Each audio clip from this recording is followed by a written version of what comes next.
Okay. Let's go. Libra. Ang zodiac sign na maraming bra. Totoo ba, my dear? Marami kang bra? Ibig sabihin, you can change every day?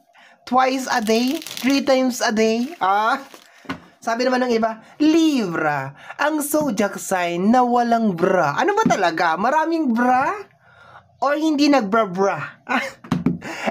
Anyway, my dear, anong kinalaman nun sa reading natin? Maipasok lang. Okay, my dear, joke lang yun Okay, my dear Libra, second half of January 2024, second half, this is from January 16 hanggang sa katapusan, general reading. Okay, so general reading to mga my dear Libra, so hindi to 100% na magre-resonate para sa ating lahat.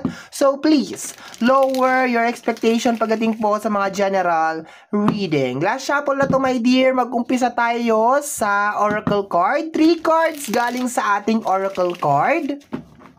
Tapos cut na natin into 3. And let's start your reading. Libra, ang zodiac sign na walang... Joke lang. Masyado kang seryoso, eh. Okay, my dear. Let's go. Libra.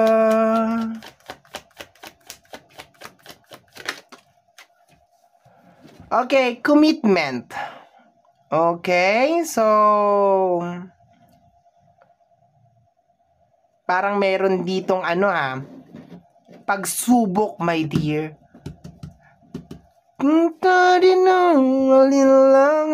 Okay, energy of commitment. Pero nakukuha ko dyan, parang wag kang mag-promise.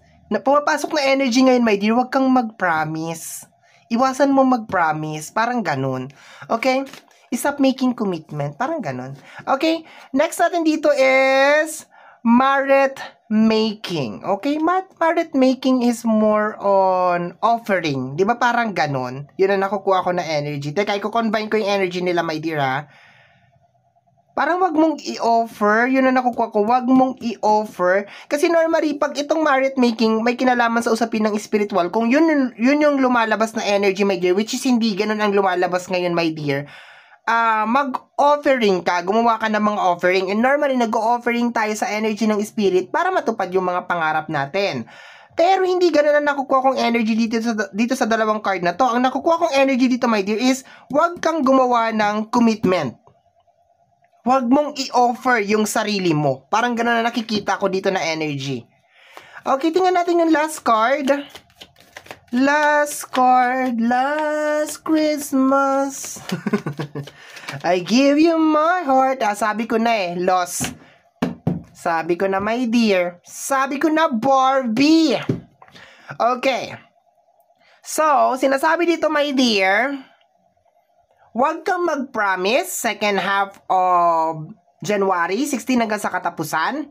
Huwag kang masyadong mabait. Huwag mong i-offer yung sarili mo. Kasi bago matapos ang buwan, ang second half of January, you will lose. Parang damage. Kasi bakit? Ibinigay mo lahat. In-offer mo. No? Hindi masamang maging mabait, pero kung wala kang control sa pag-o-offer or pagiging mabait, maaabuso ka, my dear Libra. And most of the time, yun ang nangyayari sa'yo. 'Di ba? Yun ang nangyayari sa'yo. Madalas kang naaabuso. And sinasabi ng tatlong card na to, my dear, na kontrolin mo yan sa second half of January 16 hanggang sa katapusan. Huwag kang offer ng offer. Yung typical, ay sige, ako na yan. Ako na yan. Sige, ako nang gagawa niyan. O kaya may lalapit sa'yo, nahihirapan, gagawin mo lahat na makakaya mo para tulungan yung tao na yon. My dear, may problema ka rin. Okay? Ayusin mo muna ang problema mo bago mo ayusin ang problema ng ibang tao. Okay? So, tingnan natin, my dear, bakit ganyan? Bakit ganyan? Ang iyong mga baraha. Okay? Tingnan natin. Last shuffle, isa pa. Isa pa ang Chicken Joy. Libra. May warning ka na, my dear. Okay. Tingnan natin.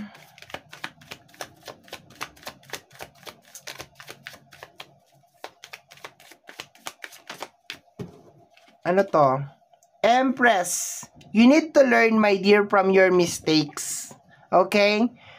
Kasi hindi lang to isang beses na nangyari sa'yo na tumutulong ka tapos naaabuso ka. Okay? Hindi lang to isang beses na nangyari sa'yo. Laging nangyayari sa'yo to, my dear. Kailangan mong mag-grow. Kailangan mong mag-matured. Okay? Yun ang nakukuha ko dito. The 8 of Pentacles, the 5 of Pentacles, and the 4 of Cups. Okay? 8 of Pentacles may kinalaman sa energy ng work. Okay? Yun ang nakukuha ko dito. Possibly, my dear, na mag-focus ka sa trabaho mo, sa business mo, sa trabaho mo mismo, hindi sa trabaho ng ibang tao. Kumbaga, parang sinasabi dito, my dear, mag-focus ka kung ano yung nasa harapan mo. Hindi yung hindi mo pa nalilinis yung bakuran mo, sinusubukan mo na linisin yung bakuran ng iba. Sinusubukan mo ng tulungan yung iba. Walang masamang tumulong, my dear, pero at the end of the day, pag ikaw na ang nangailangan ng tulong, yung tao na tinulungan mo, don't expect na gagawin din niya yung ginawa mo sa kanya. Okay? So, dito, my dear, focus ka sa work, focus ka kung paano mo mai-improve ang buhay mo, okay? Kasi meron ka ditong 5 of Pentacles. So, at the end of the day, baka hindi mo to napapansin, my dear, pagpasok ng second half of January na posibleng meron kang problema sa usapin ng pinansyal. Baka akala mo okay lang. Pero bigla tong susulpot. Bigla kang magkakaroon ng obstacle sa buhay, magkakaroon ng problema, and then all of the sudden, kung sino man tong tao na tinutukoy dito second half of January 16 hanggang sa katapusan na posibleng hihingi ng tulong sa'yo or mag-o-offer ka ng help, hindi siya makakatulong at the end of the day pag ikaw na ang may problema. Okay? Nagigets mo yung ibig kong sabihin? So, wag kang mag-promise. Wag kang mag-commit. Okay? Wag kang gumawa ng commitment or something. 'Di ba? Wag ka masyadong maging mabait second half of January kasi aabusuhin ka, my dear. Yun ang nakukuha ko dito. Mag-focus ka na lang sa buhay mo. Okay? Kasi meron ka ditong 5 of Pentacles, my dear, oh. Energy ng kahirapan to, my dear. Ibig sabihin, posibleng meron mga tao na nakakaranas ng problema sa usapin ng pinansyal na lalapit sa'yo. Libra, walang ganito. Libra, walang pera. Libra, ikaw naman, dahil may pagkaano ka rin, gigigil ako sa'yo, tutulungan mo naman. Pag meron ka ng problema, wala na yung tao na yan. Makita mo nandun na, nagmalling na, nakabili na. Ganun talaga, my dear. Kung makikita mo rin dito sa energy ng 4 of Cups, ayan o, nakafocus ka dito sa 3 of Cups na nasa harapan. So, there's a tendency, my dear, na ma-distract ka ng ibang tao. May blessing, my dear, oh.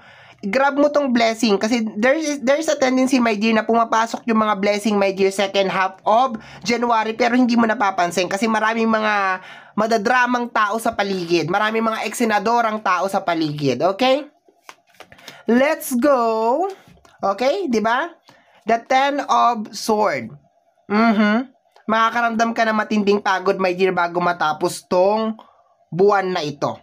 Okay? So, dahan-dahan lang, my dear. Huwag mong sakupin lahat. Huwag mong i-shoulder lahat. 'Di ba? Bigyan mo sila ng kanya-kanyang gawain. Hayaan mong harapin nila ang problema nila. Pwede ka mag-advise, pero not to the point na susolusyonan mo yung problema nila. 'Di ba? Ang pangit naman kasi, my dear, kung merong problema yung kaharap mo, tapos tatalikuran mo lang, 'di ba? Parang ang pangit. 'Di ba? Ayoko rin nga ganun ang mangyari. Pwede ka mag-advise, pero not to the point na magpa-promise ka na, sige, akong bahala diyan. Lahat 'yan iso-shoulder ko 'yan. Lahat 'yan ako ang gagawin. Huwag ganun. Kasi may problema ka rin, my dear. May problema kang nakatago na may kinalaman sa usapin ng pinansyal na hindi posibleng hindi nila alam. Hindi porket hindi ka dumadaing wala kang problema. We are the Emperor. May papasok, my dear, na mga opportunity second half of January. Okay? Na posibleng magpabago ng buhay mo. Ibig sabihin, blockage lang to, my dear, na nangyayari. Alam nila, my dear, na may papasok may alam nila o nararamdaman nila na may papasok or may papasok na, may papasok na magandang opportunity or blessing sa'yo sa second half of January, kaya ito na naman sila, pumapasok na naman. Ganyan kasi yan eh. Pag paganda ang buhay mo or may magandang offer sa'yo ang universe, saka magsusulputan itong mga asungot na ito. No? To the point na hindi mo na nakikita yung blessing, natatakpan na siya. Ayun na, wala na. Hanggang hindi mo na talaga nakita. Okay?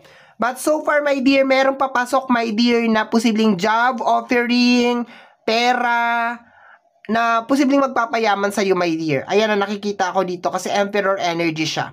Okay? Next, second to the loss, the lovers. Too much love will kill you. Ayan o. Sobrang pagmamahal, my dear. Okay lang magmahal, pero minsan yung pagmamahal na yan ang sumisira talaga sa lahat eh. Kasi maski mali na yung ginagawa nung tao, sige, dahil mahal mo, sige, banat, sige, ako na dyan. O, maski hindi naman ikaw yung gumawa nung pinsala or nung problema, sige, ako na dyan, I got you. Diba? Covered kita, naka-insured ka sa akin, kasi ako si Libra, kaya ko lahat.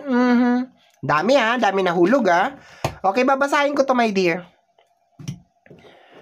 We have here the Devil card. Sabi ko sa iyo, my dear, every time na may parating na blessing sa'yo or kahit kanino, laging lumalabas ito. Nakita mo yung energy ng lovers? Ayan Sabi ko dito, di ba? Too much love will kill you. O, tingnan mo. Too much love, oportunista. Ayan, inuportunista ka na. Ayan. Green up kay too much love man. Kasama dito is the 7 of Sword. Ang 7 of Sword is backstabbing energy, palihim na energy to, minamahal mo pero may you're loving the devil. Ibig sabihin itong tao na to ay wala naman talagang pakialam sa'yo. Ang gusto lang niya talaga ay makuha niya lang yung gusto niya. Okay? Yan. May lihim siyang pagka-demonyo. Okay? The 8 of Cups, iiwanan ka nito, my dear. Yan iwanan ka niya. Pag naghirap ka, iwanan ka niya. The Sun card, and then mag-uumpisa siya ng ibang buhay. Kasama, ikaw, maiiwan kang nganga. Okay? So, bottom deck of the card, hidden message is the 3 of Pentacles, magtulungan. Huwag mong i-shoulder lahat, my dear Libra. Huwag mong i-shoulder. Hindi ka si Batman, hindi ka si Darna or si Wonder Woman, my dear. Okay? So, unahin mo, my dear, ang problema mo. Okay? Meron ka mga problema, asikasuhin mo, and then i-embrace mo itong mga opportunity na papasok sa second half of January. Ayan, my dear, ino-offer na sa'yo. Ayan siya, Sa 4 of Cups, titigan mo. Ayan, ino-offer na sa'yo. Kaso hindi. Deadma ka. Nakatingin ka doon. Paano? Makapangyarihan si Devil. Ayan, makapangyarihan si Devil. Gagamitin niya ang love. Tingnan mo yung image, babae, lalaki, diba? Posibleng relationship. So, be careful, my dear.